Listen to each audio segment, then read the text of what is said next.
मत फेर के तां कचारी लानी, एडी मत जी उस चस भी आस ते मुहब्बत भी आस। बाब आख्या राह मोलिया, मझ देप गई है, हुण तैनू छोड़े या ना छोड़े, हुण मझ सानू कोई नहीं देंदा, तू ओडे रो जा, जे गल झल लई उस तो हाजिर हो जावी, ना झली उस धरोड़ जावी।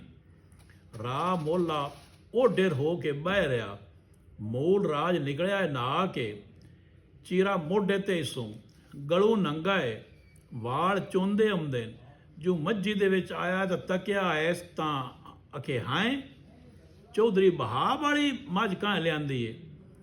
चौधरी बहाब उठिया है, उस आख्या जी मैं आंदी है, वेखियो तो काई ना ना सिर्फ सुनी हुई आस, पर मुड़ भी सजान लई उस आख्या चौधरी बहाब है, आखे जिया, आखे तैनू कोई गरज पई होनी है, आखे नहीं जी, आखे गरज तो सिवा तू ना डकींदा, तू मेरे को कदी भी ना आउंदा, मैं तेनों मज्जी आखियां, जमीन आखी, होर भी चीज़ां तू नहीं दिती मझ, जवाब दे दिता, हुण तोड़ लेके आए, काम करांगा, तू गल कर।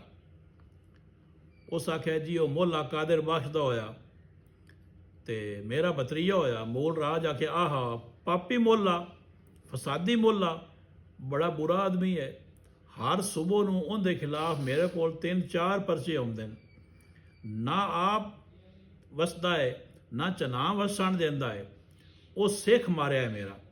आखे जी कोई नहीं सू मारिया।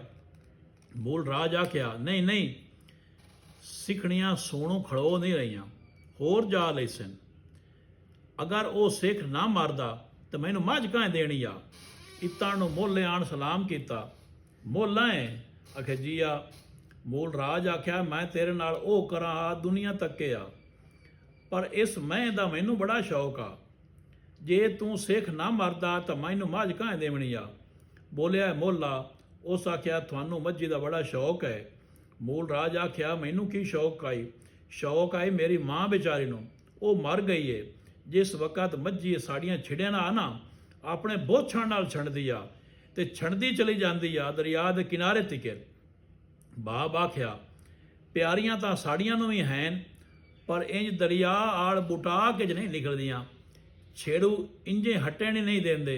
मूल राज कुदया, उस आख्या गाला कड्ढन डे हैं। मोले आख्या नहीं जी अपनी गरीबी भेजी ते जड़ैना, चंगा सलाम है, जिसले राह च आए ना।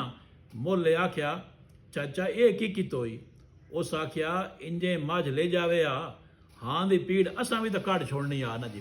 कहानी मुक गई है जी। बहुत शुक्रिया तुसीं सुणान दा, इनू शेयर कर लो जी, बहुत शुक्रिया।